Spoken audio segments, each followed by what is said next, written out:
dew ma ci ministre dew ma ci DG sama liggéey laa yore damay xëy dem liggéey ñàkk doon daan liggéey teddal sama bopp yaakaaruma ci projet bi yaakaaruma ci gouvernement bi pour dund je suis un entrepreneur automobile yore entreprise di ko doxal képp ku newul ci dëgg démb wax naa ko fii sama émission ma ne li tax man di ma daw dem topp ci gannaaw ministre wala ci gannaaw DG damaa bëgg bu ëllëgee DG bu def faute de gestion wala ministre bu def faute de gestion bu gouvernement bi yéexee man sama ma dem porter la plainte parce que duñ nangu kenn dootul lekk suñu xaalis man foofu man laa ne position boobu laa ne man projet bi moo ma ñor ci projet bi laay jàppale projet bi laa àndal que mu leer yéen nag ci yi ngeen nekk nii ñun nekkuñ ci ay considération politique ay jéem a jaxase xelu nit ñi ñun newuñ ci loolu malheureusement nag journalistes yi dañ leen ci toog danañ toog 2 heures de temps duñ wax mukk luy jëmal la njëriñ askan wi à chaque fois dama leen ci interpeller war nañoo mën a wax au moins 30 minutes boo xam ne économie la ñuy wax gis nga ñii bés bu ngeen duggee ci économie dootuñu ñëw ci plateau yi parce que xamuñu dara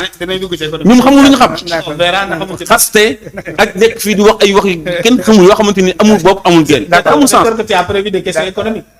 bon je pense que naa la kon d'accord on verra war nañu waxtaanee pétrole bi nga xamante ni voilà jàpp nañu Sénégal bokk na ci 31 dëkk yi nga xamante ni ñoo ko gën a seerle ci ab communiqué bi nga xamante ni voilà dañ ko génne loolu dinañ ci wax également mais bon comme dañu nekk si début émission ci wàllu politique en quelque sorte Azoura mine de rien ci wàllu politique bu dee dafa am loo ci rajouté bon mais mën nañ am njort bu rafet que ni yoon dina def liggéeyam en fait. Ouzin tu sais man je suis respectueux des institutions de ce pays-là.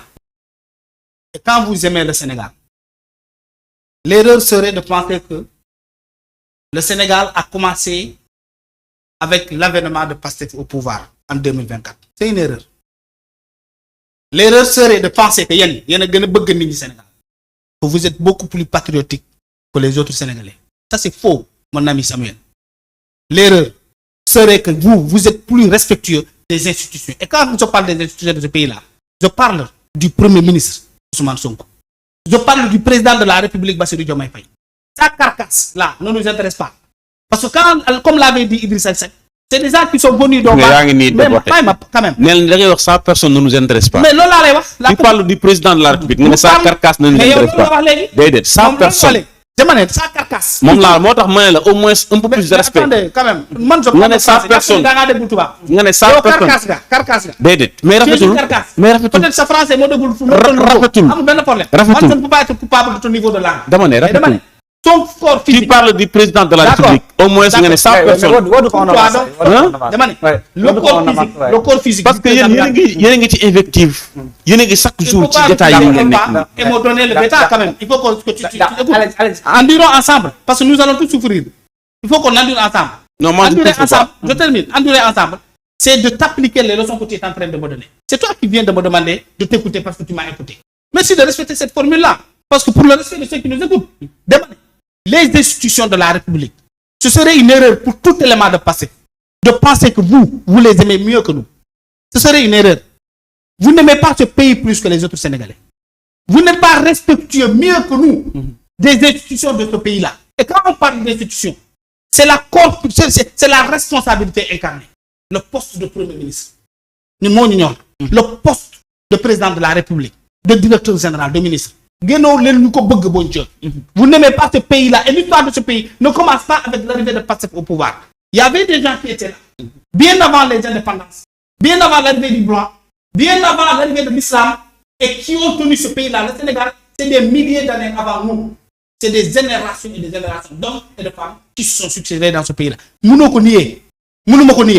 Maintenant, quand on arrive, nous, à notre génération, notre responsabilité, c'est de léguer aux prochaines générations des institutions respectueuses et qu'on pourrait compter, que l'on pourrait raconter avec beaucoup de fierté. Et quand on parle d'Ousmane Sonko, qu'on dise qu'il fut un grand Premier ministre. Mais quand l'on parle du président de la République, qu'on dise qu'il était un très grand président de la République. Pourquoi ça, beaucoup de gens qui respectent le président de la République. Mais c'est un militant de votre parti, bon Dieu, qui a insulté de le président de la République, la Constitution, en son article 80. Nous avons président de la République, Kouko wax nous da code pénal, Kouko saga, Kouko xass, Kouko ngagni, Kouko offensé. Yon day dal ta kaw. Ku bokku ci sen parti vous détenteur du pouvoir. Ngeen di xolé, ngeen di lay, ngeen di prétexter, ngeen di ne ci wérul, ni ko nga xamné wérul. il est dans la maison, dans le banquet du premier ministre ñu gis ko muy selfie. Premier ministre a vu que le gars le photographie.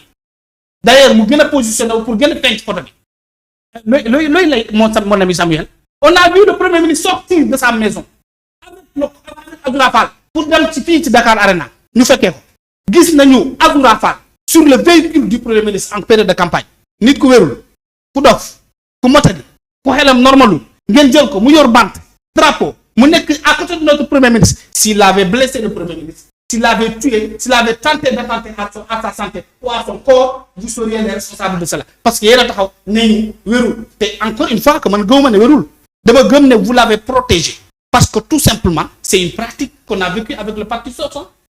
C'est une pratique qu'on a vécu avec Abdoulaye Wade parce que dans les partis au pouvoir on a tendance à protéger les militants.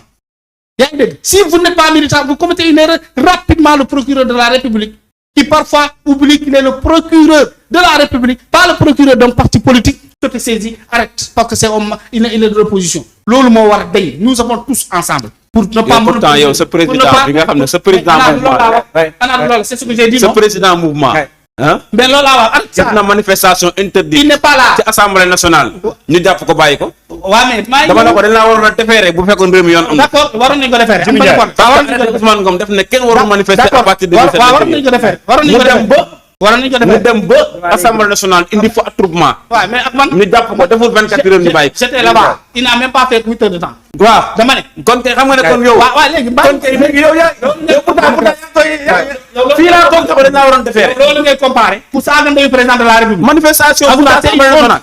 Samuel vous comparez quelqu'un qui se bat pour des luttes démocratiques. Ban lutte démocratique Mais c'était une lutte démocratique. Ban lutte Et la démocratique Constitution nous a donné raison. Pour ce pourquoi nous avions passé.